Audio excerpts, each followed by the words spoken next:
I think I kind of woke the nation up, like, who is this DeAndre Hopkins guy? Who are people talking about? Why is this a crazy trade? But I had that mentality in Houston that I was the best receiver in the game. I'm putting up the stats, I'm putting up the numbers, Why aren't people talking about me?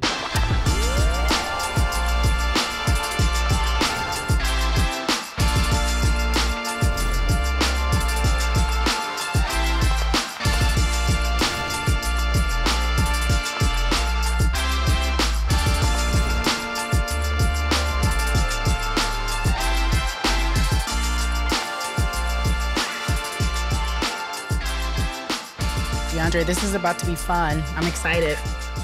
I've covered you as a journalist for years, and I think people feel like they know you. But you just said a moment ago, which I appreciate, they don't know a lot. So in this moment, you're going to take us behind the scenes. You have picked 3 mementos that I believe are really about who you are personally and professionally. The first one is your Cardinals jersey. Why this jersey?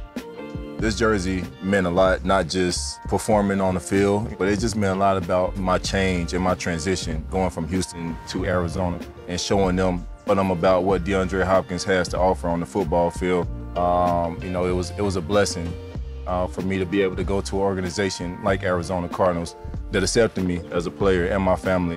Do you feel like you're being recognized more now that you're in Arizona? I would say so. I think obviously, it caught a lot of people attention of, a receiver being traded of my tier.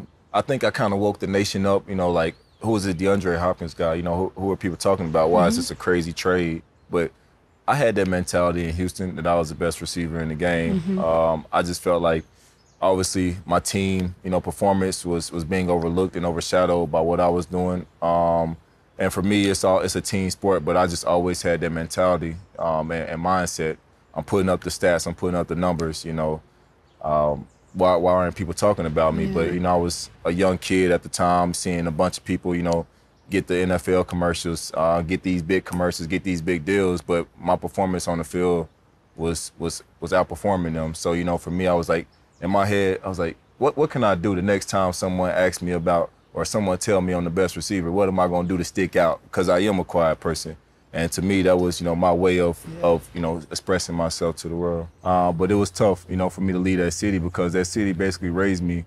I really think it was, it was a blessing in disguise, for me to have that transition. But to me, it was, this jersey and that transition was more spiritual. While I was still in Houston on the team, I had a dream that I was playing for the Cardinals. And I was just catching the ball, and it was like a weird way I was catching it. I wasn't sure, like, why I was catching the ball like that, because I usually don't catch like that. But I caught the ball, and, it was just like that vision. It wasn't long. It was just me being in the Cardinals jersey. And I knew I was in Arizona. It's like something that you with this team. Well, if I had to interpret that, catching the ball in a weird way in this vision meant what? Weird. It could have been the Hail Mary, now that we that I caught the Hail Mary ball. Who knows?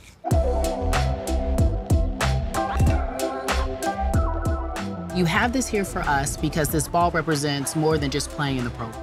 So 2015 is my first Pro Bowl, and it was in Hawaii. I'm from South Carolina. All my family lives in South Carolina still. So I flew all my family out to Hawaii, and they got to experience Hawaii for the first time. And a lot of them really got to be outside of South Carolina for the first time, which to me meant more than, that game at the time. Being able to take your entire family to Hawaii, what does that represent? To me, it represented, I would say, the leadership of my family. Me being the one to kind of show them different things, and not just for my family, but of my community where I'm from. Not a lot of people make it out of that place, and better yet, on the scale of successfulness, I would say, that I've had. And I had a cousin who is the reason I wear number 10.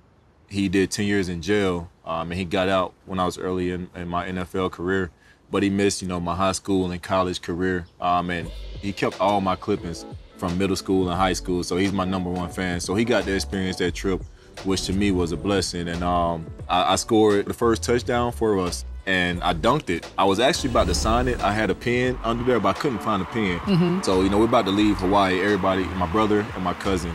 And you know, the ocean's real close to where we were staying. Yeah. And I was like, man, let me throw this football in the ocean, give it back to, you know, to Hawaii, you know, stuff you see on the movie.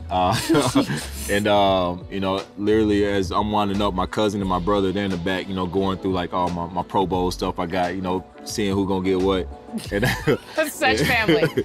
Glad you had this for me, that's for you, this for me. Right. And my cousin, he was like, nope, can't let you do that. He was like, I gotta have this football. And I was like, all right, you know, this your football. And you know, to me, to be able to give him that football, somebody who's been my #1 supporter, you know, during the hardest times of their life, it's like a Basquiat piece to him. You know, he cherishes it. Yeah. He didn't want to send it out here. You know. He's like, listen, yeah. Are they gonna give it back? And that's the true story how this ball came about.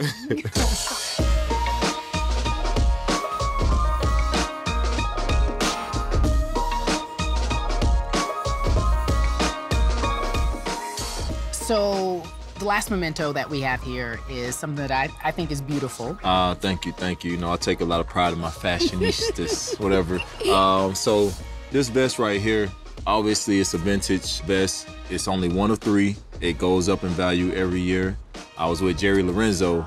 We were in Paris hanging out. This is Fashion Week. We're walking in Maison Margiela, and you know, I heard about how hard it is to get anything vintage. That's a high-end brand. And so, you know, I'm walking and talking to the guy that, you know, works at the store, and I'm just, you know, chopping it up with him. And, you know, he was like, man, let me take you to the vault. I'm sorry. So there is a vault inside of a store where only people such as yourself are allowed to go in. Yeah, it's So could I walk in there with me and my auntie? Yeah, you can. No, I can't. You can. They'll let you in. Talk to me about this vault. Like, tell me what that is. I didn't even know that existed. Yeah, well, it's, you know, a hidden place, you know, where it keeps certain things.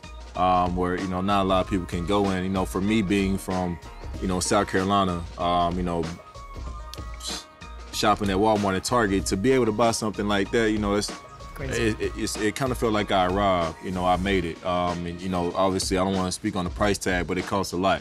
It's like an art piece. So, you know, for me to be able to go and actually pick something out and just, you know, be like, I want that, or, you know, I can buy that. You know, it felt good in the sense of, you know, my hard work is paying off towards something. Everyone talks about your fashion. It's known. It's one of the reasons people have probably started to notice you, as well as what you do of course, on the field. Of course. Where do you think you got that from? I got my fashion from my dad. You know, my mom, she's stylish from me, you know, in her sense. But now my dad, he's always been a well-dressed guy.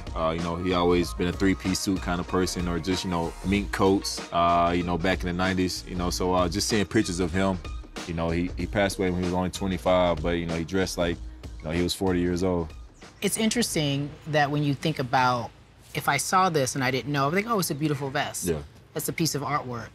But it's also a part of your legacy, a part of what has been handed down to you. I think that's beautiful. Yeah, I would say that's probably the, you know, the most beautiful thing about it, that being passed down to me, and something that I hope I can pass down to my kids. Because I think that's timeless, you know, when you got taste and style, you know, of that sort, and not necessarily, you know, following the trend, you know, but following what you like.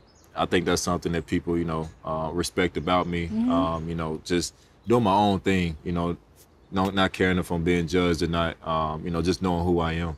Love it. Cheers to that. Cheers. Cheers.